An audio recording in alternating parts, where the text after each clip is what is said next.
Good morning दोस्तों। तो कैसे हैं आप? सब बढ़िया। आज बहुत दिनों बाद मैं सोचा कुछ टॉपिक के बारे में थोड़ा वीडियो डाल देते हैं। अभी मैं 2-3 दिन थोड़ा बाहर था, इसलिए अभी आ नहीं पाया, थोड़ा लेट आया, इसलिए थोड़ा गैप थोड़ा पड़ गया, उसके लिए सॉरी, माफ़ कीजिए। तो अभी आज हम शुरू करते हैं बुद्धिज़्म के बारे में। बुद्धिज़्म और गौतम बुद्धा के बारे में देखेंगे कि बुद्धिज़्म कैसे शुरू हुआ, बाद में उनकी टीचिंग्स क्या थे, गौतम बुद्धा ने शुरू किया, बाद में उनके टीचिंग्स, और कैसे प्रोपोगेट हुआ, और बाद में ख़त्म तो नहीं हुआ बट कैसे बाद में उसके जो फॉलोअर्स की संख्या कैसे कम हो गई, इसके बारे में हम आज जानेंगे। तो देखते हैं बुद्धिज़्म के बारे में। ठीक है, बुद्धिज़्म एक रिलीजियन है और एक फ़िलासफ़ी है। वो वो किस पे बेस पे है, किसके बेसिस पे है? Tradition, belief and practices. ये किसके टीचिंग्स पे बेस है? गौतम बुद्धा के टीचिंग पे बेस है। ये उन्होंने क्या बोला है, कौन से ट्रेडिशन बोले हैं, कौन से बिलीफ्स उन्होंने बताया है, कौन से प्रैक्टिसेस बताए हैं। तो जो लोग वो फॉलो करते हैं उनको बोलते हैं बुद्धिस्ट। ठीक है। और ये जो ऑल ये जो टीचिंग्स है, फिलोसॉफी है, इसको हम बोलेंगे बुद्धिज़्म। ठीक है। तो और क्या बोला है कि lay followers of Buddhism were referred to as upasakas. तो कैसा है, जो ले फॉलोअर्स मतलब जो सामान्य लोग हैं। ठीक है। सामान्य लोग जो है, जो बुद्धिज़्म फॉलो करते हैं, उनको क्या बोलते हैं? उपासका बोलते हैं, उपासक। और उनको बुद्धिस्ट भी बोलते हैं। बुद्धिस्ट मतलब जो लोग बुद्धिज़्म फॉलो करते हैं वो बुद्धिस्ट। ठीक है। और वैसे ही भी उसको उपासक भी बोलते हैं। तो आप देखिए, जानते हैं थोड़ा गौतम बुद्धा के बारे में। गौतम बुद्धा के बारे में थोड़ा जानेंगे। तो बुद्धिज़्म किसके टीचिंग और लाइफ एक्सपीरियंस पे बेस है? वो बेस्ड है सिद्धार्थ गौतम के बेस पे। ठीक है। उनकी जो टीचिंग्स है, उनके जो लाइफ एक्सपीरियंस है, उन्होंने जो बताया है, वो बुद्धिज़्म में हमको देखने को मिलेंगे। उनका जन्म कब हुआ? उनका जन्म हुआ 563 बीसी में। ठीक है। 563 बीसी में उनका जन्म हुआ। किस क्लैन में हुआ? शाक के नाम का क्लैन थे उनकी। ठीक है। शाक के नाम की क्लैन, जो कि एक क्षत्रिय थी, क्षत्रिय क्लैन थी वो। उनके फादर एक राजा थे। और जन्म हुआ उनका लुम्बिनी में। लुम्बिनी नियर कपिल वस्तु। कहाँ पे है ये? नेपाल में है। ठीक है। नेपाल में लुम्बिनी नाम के प्लेस में उनका जन्म हुआ।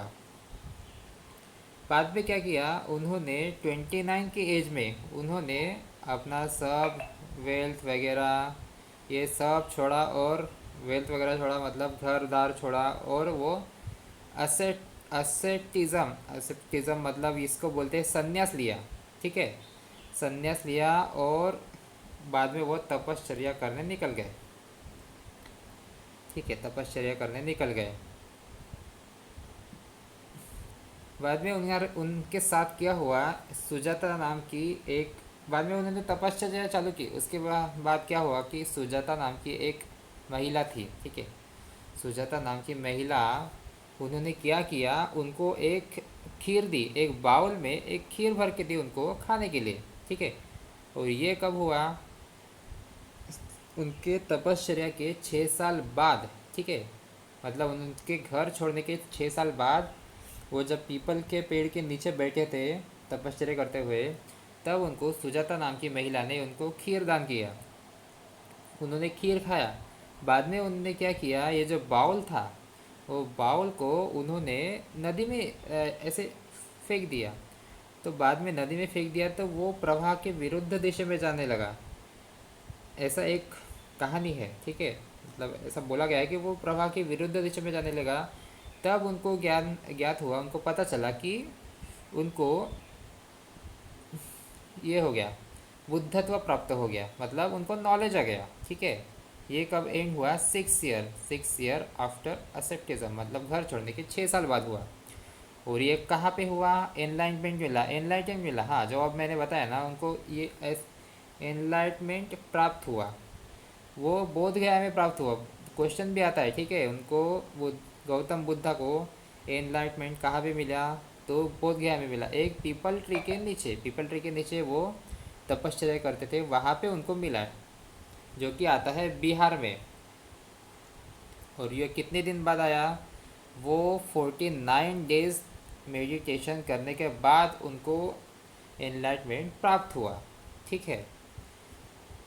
उन्होंने सबसे पहला अपना जो सेरमॉन था, सबसे पहला अपना जो सेरमॉन को क्या बोलेंगे अपन, उन्होंने भाषण तो नहीं बोल सकते इसको, मतलब क्या बोलेंगे, जैसे कि उपदेश दिया, उपदेश बोल सकते हैं। उन्होंने अपना सबसे पहला उपदेश कहाँ दिया, सारनाथ में दिया, ठीक है।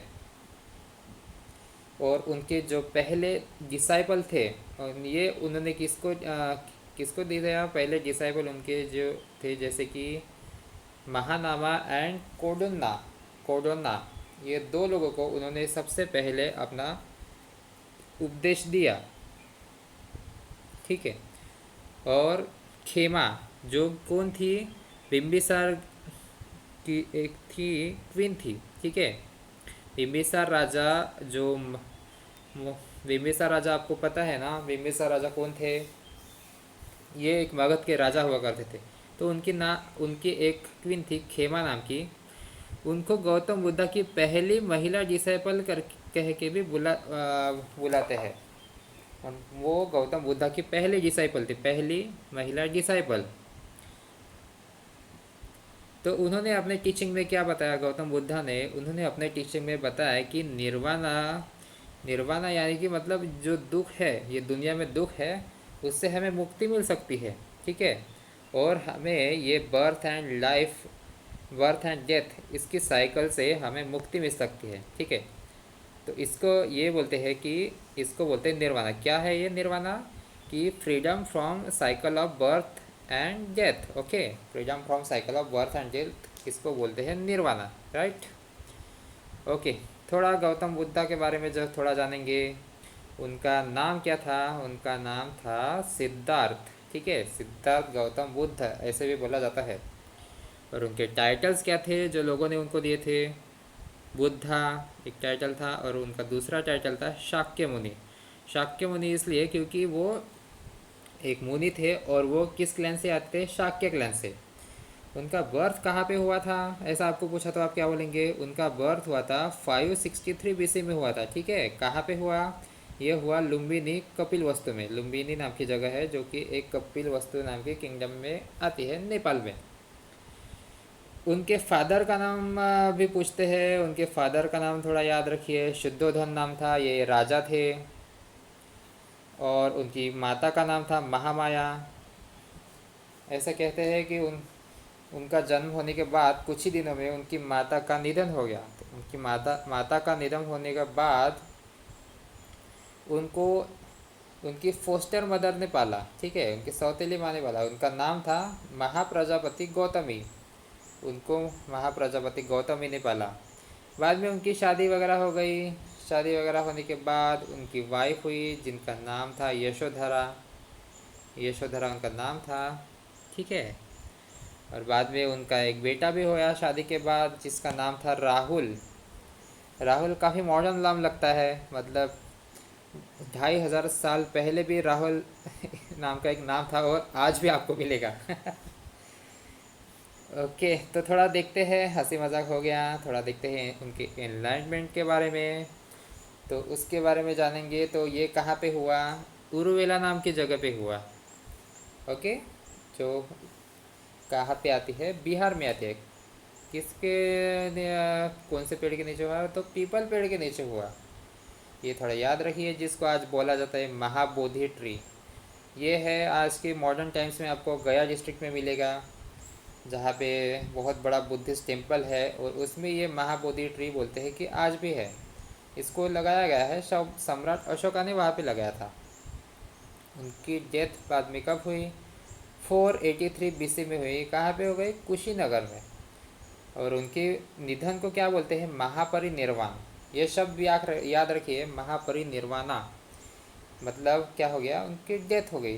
This is word for death. Okay. Okay ठीक है, फिर देखेंगे अभी फिलोसॉफी ऑफ बुद्धिज़्म। अभी बुद्धिज़्म की फ़िलोसॉफी क्या है जो गौतम बुद्धा ने बताई है, उसके बारे में थोड़ा देखेंगे। उन्होंने बताया है कर्मा के बारे में, ठीक है। कर्मा को उन्होंने थोड़ा ज़्यादा इम्पोर्टेंस दिया है। वो हमेशा बोलते थे कि अच्छे कर्म करते रहो। और उन्होंने इस पे भी एम्फेसिस दिया है कि मॉरल लाइफ अच्छी होनी चाहिए, ठीक है। मॉरल लाइफ मतलब हम जो काम करते हैं वो मॉरली करेक्ट होने चाहिए, अच्छे काम होने चाहिए, ऐसा भी उन्होंने बताया। उन्होंने ये भी बोला कि गॉड को उन्होंने एक्सेप्ट भी नहीं किया और रिजेक्ट भी नहीं किया, ठीक है। क्या किया उन्होंने, गॉड को ना ही एक्सेप्ट किया और ना ही रिजेक्ट किया, पर उन्होंने वेदास और उनकी रिचुअलिस्टिक सिस्टम को और कास्ट सिस्टम को भी उन्होंने रिजेक्ट किया। तो ये थोड़ा ध्यान रखिए कि वेदास को रिजेक्ट किया और कास्ट सिस्टम को रिजेक्ट किया, पर उन्होंने गॉड और उसके एग्जिस्टेंस को रिजेक्ट नहीं किया।